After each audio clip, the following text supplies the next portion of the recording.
am solo ci wàllu drogue bi ñu ñëw ci actualité bi projet UNESCO bi par rapport ak mbirum homosexualité muy xeexum ngóor jigéen nekk na loo xam ne bokk na ci li gën a fës ci combat Jamra guddeeg bëccëg lu jug ci borom yi ñaari tur yi rek ñu dégg sa kàddu nga addu ngir maanaam xeex li ni mel alors lu tax tey Jamra maanaam. voilà xanaa simplement rek pour clôturer le chapitre jaar-jaaru Jamra. Il ne faut pas que les gens croient que ñun dañ fi nekk di xeex homosexualité drogue non on a des actions de médiation sociale mënuma visiter yëpp waaye jaar nañ ci yu bari ama Sénégal société de nettoiement bi ñu tasoon ba pare di leen dawloo. war tudd nga léegi li gën a am solo muy la paix en Casamance. te la yéen paix en nekk na un Casamance rôle très déterminant. voilà léegi deux dossiers yi nekk en cours dama koy junj rek. benn bi moo di le dossier des anciens combattants de la guerre du Golfe donc Jamra jóg na ci on a pris langue avec le président Macky Sall ginnaaw bi nga xamee ne nous avons été mandatés par écrit ndax Jamra contrairement aux mauvaises langues yi naan Jamra fait de l'automédiation ce sont les anciens combattants les 493 survivants de la guerre du Golfe am na ñu fi wàññeeku waaye nag ñooñu wàññeeku am na ñoo xam ne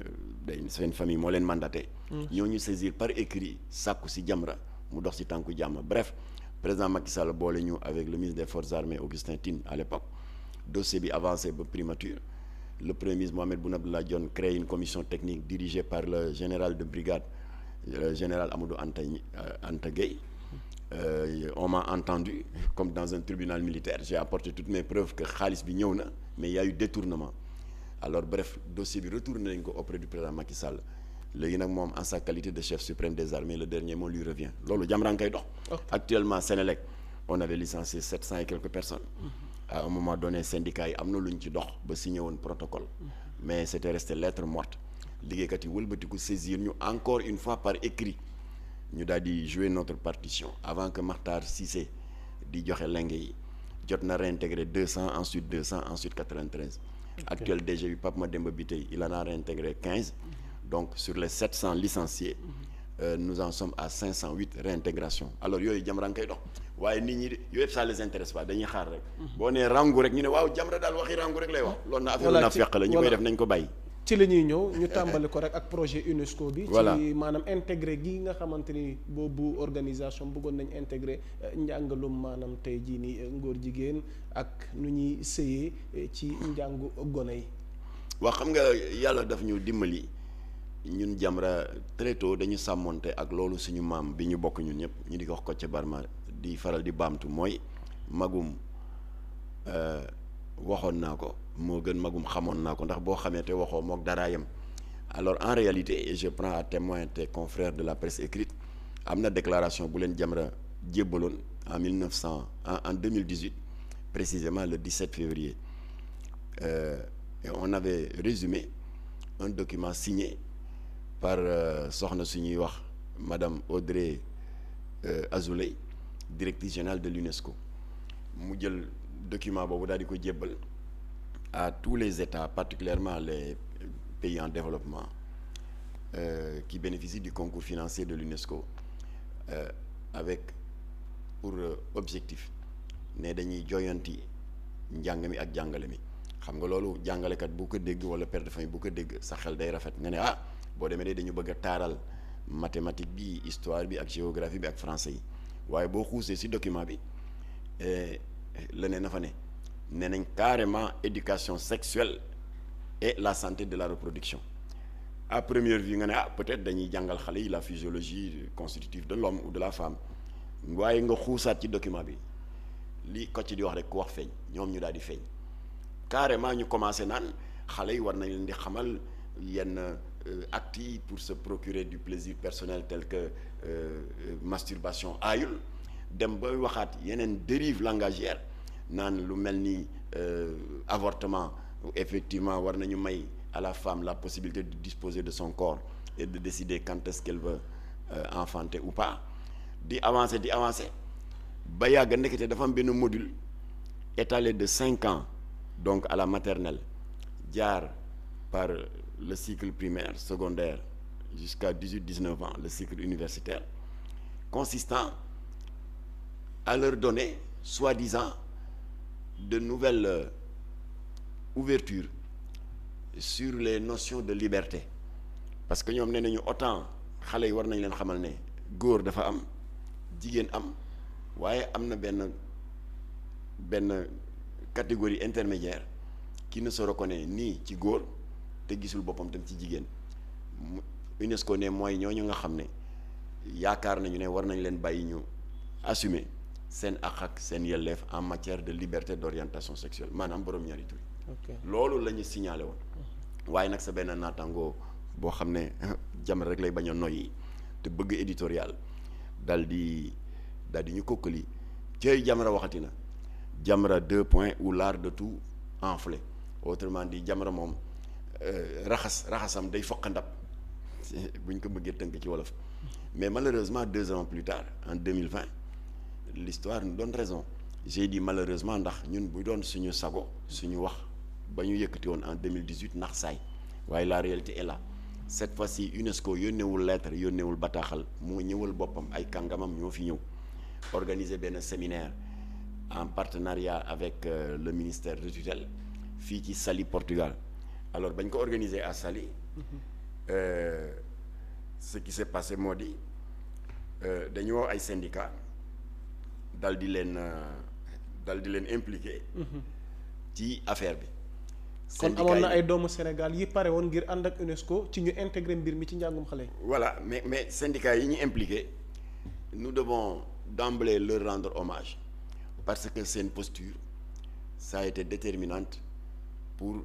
ce projet diabolique de l'UNESCO soit voué à l'échec mu di waa G7 ak tamit mbokk mi Damboj bu CUSEMS bien que moom neew foon waaye alertam joué na un rôle déterminant li ci gën a ñaaw nag mooy moniteur bi muy def son plaidoyer pour faire gober à nos syndicats cette abomination amul lu muy jël comme référence le mariage homosexuel bi dox ci diggante Xavier Bettel le premier ministre luxembourgeois et l'architecte belge Gauthier Destené effectivement architecte premier ministre luxembourgeois un homosexuel affiché nëbbatuwul moo am benn émission mu ne sama fara ngi na le c'est l'architecte belge Gauthier Destené dañu doon nekkaale waaye incha allah le 15 mai ci la ñu fas yéene daganal diggante bi par un mariage en bonne et due forme effectivement le mariage a été scellé à l'hôtel de ville du Grand-Duché de Luxembourg en présence seen bàjjon bu góor bi qui est le premier ministre belge Charles Michel et de 200 invités de marque kooku c'est une insulte à la conscience des Sénégalais et à leur foi lu ñuy doyee loolu c'était une manière de nous dire que gis nga kii premier ministre la de waaye gis nga góor jigéen la kon lii c'est pas grave lu ñuy doyee loolu boo ñuy jox ay références jox ñu baax ñu nekk ci lu baax alors bref attitude du syndicat yi dafa am solo ndax ñoom bu ñu buudee woon rek génn dem c'est dangereux parce que UNESCO capable nañ ci seen stratégie de faire une conférence de presse le lendemain daal ne voilà gis ngeen coow lay bari rek waaye gis nga syndicat yi nga xam ne c'est les concernés au premier chef les syndicats d'enseignants mu ngi ni toog nañu ba séminaire bi jeex defuñu aucune objection particulière loolu moo doon danger bi waaye nag ñoom ils ont pris la précaution de matérialiser seen désaccord en disant que ñoom validé wuñu document bi alors léegi nag c'était ridicule que le ministre de tutelle di leen weddil nan ngay weddilee ku ñëw à visage découvert waxal boppam alors donc ñu ngi profiter seen antenne bi delluwaat rek di exhorter pouvoir public bi bien que le président de la République jël na parole ci sa kanam parce que président de la République moom il a été catégorique maanaam dogal gu nu mel moom duñu ko nangu muy dugg ci njàngum suñuy doom waaw d'accord waaye nag espérons que ça va se traduire dans les faits voilà donc parce que xam nga bi fi Obama ñëwee da doon wax on n'est pas encore prêt ce qui avait créé de l'incompréhension mais d'habitude damay dégg li ñu dese ci waxtu bi daanaka bareetul mais pour ñu jeexal chapitre xeexu homosexualité bi ñu bëri dañuy naan mel na ni da ngeen di wax rek ne ay am na fi ay association am na ñoo xam ne ñu ngi ci ngóor jigéen bi alors tey imam lan nga ñuy mën a jox comme preuve à l'appui que ni tey Sénégal am na ay association góor jigéen yi fi existé mbon googu ñu ngi ko fi pratiquer ci réew mi te pour autant suñuy ñi ñu jiite dañuy gëmloo ni maanaam li ni mel Sénégal d'accord ci dàq na ko waaw d'abord je disais tout à l'heure que ñun déploré woon nañu sa réponse un peu légère bi fi Obama ñëwee mais Dieu merci il s'est rattrapé ci son speech du 31 décembre en disant que tant qu'il est là sous son magistère loolu du fi amee bu fekkee pour ay financement ki ay budget na UNESCO jël ay këyitam dem loolu c'est ferme et c'est catégorique ñu ngi ñaan Macky Sall na radicaliser wu ci loolu ngir ñu may ko jàmm parce que li waral ñuy revenir régulièrement Obama a échoué daal di passer le témoin à Justin Trudeau le premier ministre canadien après kooku Audrey Purvar bu TV5 ñëwaat à la charge yooyu yëpp li ngay waral tant que état bi mu ngi leen doon bàyyi porox ndol la lobby yi dañu doon continuer di dundee yaakaar mais am naa yaakaar ne nag avec cette réponse que l'écrasante majorité de l'opinion considère comme radicale xëy na dinañ ko may jàmm may ñu jàmm alors je disais que état bi dañuy yàgg di weddi wu ñu fi woon ne Jakarta amul Baka Jamra di wax et après on a apporté des preuves dama ko résumer ba Macky Sall a été obligé def injonction au ministre de tutelle Alioune Sarr mu génne benn arrêté ministériel en date du 18 septembre 2015 daal di ko interdire na ngay interdire quelque chose ki boo xam ne précédemment yaa doon wax ne que ça n'existe pas mois d'octobre yi waxuñu fi woon ne ces petits jouets gadgets LGBT voilà 2 figurines dafay am bouton booy bés nga gis ñaari góor di jëflante LGBT Baka Jamra signalé dañ ne woon non Jamra waxati na mais par la suite bi nga xamee ni say naataangoo ñoom soxna Aïcha bu l'Observateur woo nañ ma ba ñu indiqué leen lu demee ni marché Tilène lu demee ni marché Petersen ñu dem sur place am fa des preuves interroger des commerçants ñu dem man amoon naa ko mais dama épuisé sama stock kii ne sama stock jeexul mais police moo ñëw nangu yëpp alors ñoom ñu toog ñoom ñoo weddi woon ba le 20 octobre génne benn arrêté ministériel benn note circulaire adressé ko à tous les directeurs régionaux ne leen lii c'est interdit bu ko fi kenn jaay na ngay interdire quelque chose qui n'existe pas waxuñu fi woon ne bi Jamra déclaré ne que état dafay jox góor jigéen ñi ay récépissé Aly Ngouille Ndiaye demul woon ci télé rajo yi ne loolu amul mais bi ma recevoir le 13 novembre 2019 à sa demande ndax dafa dégg ma persister dans mes déclarations en disant que c'est scandaleux état bi di violer le code des obligations civiles et commerciales di jox góor jigéen yi ak lesbiennes yi ay récépissé. Ah bon ba ma woowee. jaarale ko ci son secrétaire général moo ma woo Ibrahima Sakho ñu jàmm sant mu ne ma ministre daal dafa bëggoon waxtaan ak yow parce que rumeur yi daal mu ngi persister nekk Jamra moo wax ne ñun état ñooy jox góor jigéen yi récépissé mu bëggoon daal ngeen ñëw waxtaan ci ma ne ko amul problème le jour et l'heure indiqué ma daal di dem. mu recevoir moi dans son grand bureau avec pas mal de gradés de la police qui étaient là ma mel ni ku nekk devant tribunal. Imam Ba tiito woon bi nga dugg. Oui ñun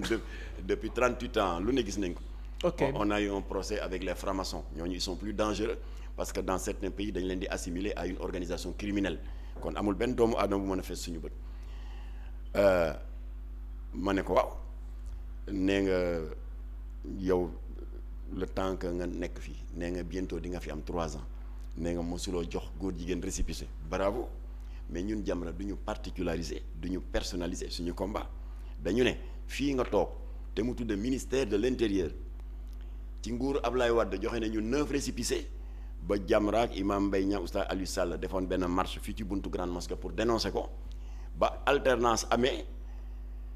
sous Macky Sall ngeen yokk ci 7 mu nekk 16 récépissés loolu la ñu wax. alors bu ko defee nag yéen a war a jël seen matuwaay parce que c'est une situation d'injustice mu ne ma waaw mais xam nga ñun xel demul ñuy benn kuréel ñëw ne ay borom ñaari tur la ñu dañu bëgg a légaliser suñu association. dañu commencé dellu gannaaw. bi nga leen tegalee preuve à l'appui. non preuve bi génnagul. mu ne ma xel demul ñu di leen di jox récépissé ak yooyu. ma ne ko déet xel demul ci loolu waaye ñoom dañ leen fi ñu leen jaar mooy ku bëgg a récépissé parce que en fait récépissé dara lu dul benn lijaasa pour nga mën a am un statut d'existence légale bu dee parti politique wala muy syndicat presque document yi ñu lay laaj benn la mu di statut règlement intérieur ak tamit benn déclaration d'objet social su dee parti politique nga ne c'est pour conquérir à la démocratie et la conquête démocratique du pouvoir su des syndicats nga ne c'est pour défendre les intérêts matériels et moraux des travailleurs mais góor jigéen yi ils ont inventé des objectifs sociaux qui n'ont rien à voir avec ce qu'ils font réellement sur le terrain. pour les ñi dañuy délivrer naan waaw c'est pour aider des personnes du troisième âge qui sont souvent confrontées à des problèmes de santé ñeneen ñi ne il y a des malades du sida c'est pour les assister et cetera loolu moo ci ëpp nag parce que tout le monde sait que dans leur rang cette pandémie est en train de faire des ravages alors foofu lañu leen jaar ngeen jox leen récépissé mu ne waa mais attention ñun balaa ñu lay jox récépissé ak kuréel bu mën a doon parti syndicat wala bu mu mën a doon dañuy def enquête de moralité ma ne ko d'accord da ngeen ne enquête bu doon moralité xam fu siège bi ne membre fondateur yi ñooy ñan ndax amuñu ay antécédents judiciaires c'est bien mais li manqué Sénégal amul enquête a posteriori parce que lii nga ma wax nii c'est une enquête a priori mais a posteriori y a pas d'enquête alors ndax effectivement ñoom bu ñu leen naxee ba ngeen jox leen récépissé ils vont sur le terrain se livrer à des activités qui n'ont rien à voir avec la motivation initiale mu ne waa d'accord léegi yan preuve nga am ma ne ko bindal ma ne ko association number 1 bi ci ëppi taalibe c'était 635 maam léegi yokku na 650 la muy AIDS dirigé par Diadji Diouf siège social fii ci Parcelles Assainies nombre de membres 650 numéro de récépissé 15 444 délivré et signé par qui? Par la DGAT, la Direction Générale de l'Administration du Territoire,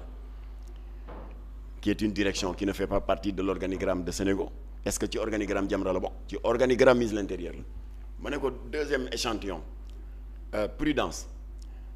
deuxième association d'homosexuels dirigée par Jamil Bangoura, siège social fii ci Sicap, numéro de récépissé 12 345 délivré par qui? La DAGT, direction ainsi de suite ma di ko topp ba ci góor jigéen yu jigéen yi les lesbiennes dirigées par lesbiennes yi rek nga cité ñu ci association yi moom benn boobu lañ ci amagum man la ci bu lesbiennes yi ban la mu ngi tudd Sourire de Femme dirigé par Ndeye Kébé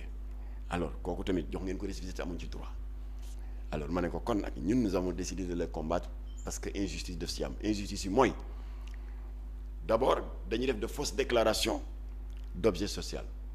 parce que la ñu leen wax ba ngeen jox leen récépissé ak la ñuy def sur le terrain c'est diamétralement opposé donc en violation du code des obligations civiles et commerciales donc def nañ du faux et usage de faux ndax la ñu bind ci objet social bi ak la ñuy jëf wuute na dinañ leen xeex parce que dafa créer une situation d'injustice par rapport aux jeunes aux autres jeunes de ce pays parce que ñoom récépissé yi ngeen leen jox yéen état ñoom ci la ñuy sukkandiku pour di escroquer ak di triander ambassades yi ma daal di koy wax exemple ambassade du Canada ce qui s'est passé en 2014 ambassade bi dafa def benn note circulaire yónnee ko à des organisations de la société civile à des ONG comme que ñoom dañu am une base de données brute de l'ensemble des ONG de ce pays xam nga xëy na ils ont omis de faire un pointage manuel benn par benn ndeke Jamra ngi ci biir ñoom ñu def un mailing groupé envoyé ko ñun ñu jot ko ñuy yëgal boroom ñaari tur yi ne leen bon il est vrai que vous faites souvent l'objet de discrimination, vous avez des difficultés d'accéder à des emplois, d'accéder à des subventions, à des financements de projets. waaye yëpp c'est derrière nous créé nañ ñun Canada le FCIL, le Fonds canadien d'initiative locale. Donc yéen góor jigéen ñi ku ci am projet boo ko yónnee dana am commission bu koy saytu bu fekkee mucc na ayib ñu financer la alors ma ne ko nag ñun Jamra par principe bañuñu ak crise bi am les difficultés de débouché pour les jeunes diplômés et cetera structure locale wala étrangère bu yëkkati ci ay kopparam di dimbali jeunes yi loolu kenn bañu ko mais bii li tax ñu kaas ko te dinañ ko combattre defin bi moo ñaaw parce que bu fekkoon ambassade bi dafa ne waaw équipe bu nawetaan yu xandaalu ak kuréelu bàjjenu gox yi nekk Jidda Caaroy kaw Yëmbal Nord et cetera crise bi metti na waaye ñun ambassade Canada créé nañ fonds bi d'un montant de 185 millions voilà ku ci déposer projet si c'est crédible ñu seet lu ñu lay dimbale kon kenn du wax waaye yéen góor jigéen ñi c'est ça le danger parce que dafay nekk un clin d'œil malsain à l'égard d'une certaine jeunesse qui n'a pas suffisamment de maturité parce que jeunes yi mën nañu ne ah man day ñaata at yi may ut visa mu ne këcc ñaata at a ngi may ut financement de projet mu ne këcc may ut liggéey mu ne këcc te kii nee na góor jigéen yi lay financé waaw te maa dem adhéré ci kuréelu góor jigéen yi c'est ça le danger. alors léegi nag ma ne ko boo ma joxee nag sa adresse email bu ma delloo kër ga yónnee la totalité de la documentation ba boole ci sax loo xam ne laajoo ma ko. alors effectivement ba ma demee yónnee naa ko lépp ba ñu toogee ay semaines yu néew defe naa 2 ou 3 semaines kaddu daal di jib émanant du ministère de l'intérieur mu di kilifa gu ñuy wax Bokar Ahmed Fadel Kane qui est le directeur des libertés publiques. Il s'est exprimé dans les colonnes de l'Observateur et dans les radios dal di ne ginnaaw bi ministre de l'intérieur recevoir Jamra le 13 novembre jot nañu ndigal bu jógee ci kaw leur donnant l'ordre ñu ubbi ab l'enquête sur les tenants et aboutissants de la délivrance de ces récépissés ku leen ko jox lu tax ñu jox leen ko ak ñan ak ñan lañ ko jox voilà léegi l'enquête est en cours. Okay. Nous restons vigilants parce que nous continuerons à contester ces récépissés qui ont été délivrés dans l'illégalité. kon ba tey maanaam récépissés ñu ngi valable te association yi ñu ngi exercer maanaam seen activité en toute activité di triander ay ambassade di am ay financement di voyager di tukkee ka ñëw alors loolu il faut ñu yemale ñëpp waaye du ñu fab une certaine partie parce que adulés par les ambassades en raison de leur orientation sexuelle bëgg leen yëkkati teg leen ci boppu xale yi par-dessus la tête des autres ils ne sont pas plus méritants que les jeunes yi dem di dugg ci gaal yi di dee ci géej gi ginnaaw bi nga xamee ne fu ne dugg nañ fa pour am liggéey amuñu fu ne dugg nañ pour am financement amuñu nga nekk góor jigéen nañu yombal la lépp c'est injuste. mu nekk lu am solo imam nga dem dikk ci alors bi ma ko dénoncé nag ay plainte dikk suñu kaw te loolu mu ngi déparé ci action de bravoure et je le salue au passage bu sëñ Modou Lo Ngabou def le leader du mouvement Safinatul Aman ak Xidmatul Khadim tout le monde sait que def na benn œuvre de salubrité publique fii si dëkk bu sell bi di Touba jaaduwul ay borom ñaari tur ñëw di fa ndaataa talax alors action yooyu mu faral di def chaque fois bu ñu dëgmale un événement religieux mu def ko en septembre daal di nangu ci jaaykat yeeg marchand ambulant yeeg bitig mbagg yi lu war a tolloog 3150 colin yu bon ay jumbox aawata kii ay bóodeeg ay yu kenn xamul nangu tamit plus de 2000 et quelques étuis de cigarettes mais surtout ñu fexe ba jàpp 10 homosexuels ak 16 prostituées paqueté leen ñoom ñëpp expulsé leen de Touba. ñoom ñu daal di dem jàmbat ko ci seen nijaay yi nekk ci LGBT France kuréel bi ñuy wax ADEOS ñoo ñu jóg bind lettre Gérard Darmanin ministre de l'Intérieur bu France pour solliciter que ñu déclarer sëñ Modou Lo Ngabou indésirable en France et dans tout l'espace Schengen. mbaa bokkoo ci. alors man ma def déclaration dal ci seen kaw exprimer suñu toute notre solidarité et notre soutien à sëñ Modou Lo Ngabou mais ñu teg ci semaine yu néew rek le 23 xaw ma le 26 ñoom kuréelu góor jigéen bu LGBT France ADEOS def déclaration yónnee ko presse bi yëpp daa di ne nag plainte ba ñu defoon contre sëñ Modou Lo Ngabou pour le déclarer indésirable parce que sa présence en Europe peut être source de trouble à l'ordre public plainte bi demandé nañu au ministère de l'Intérieur Gérard Darmanin mu boole ci ku ñuy wax Mame Makhtar Gueye qui en réalité est la vitrine associative de Safinatul Aman moom tamit nañ ko boole ci plainte donc ça fait 2 plaintes contre nous ma defaat beneen déclaration dal ci seen kaw ma ne leen yéen adduna bi yëpp ñoo waroon plainte contre vous parce que da ngeen di jëfee li gën a yées ci bàkkaar yi condamné par fukk ak juróom benni fatwa ci téere alxuraan mu di suratul ankabut suratul uhud suratul tawba suratul anbiyaay nga dem ci suñu mbokk catholique yi seen téere boobu ñuy wax Lévitique chapitre 18 verset 22 suñu borom ne coucher avec un homme comme on couche avec une femme est une abomination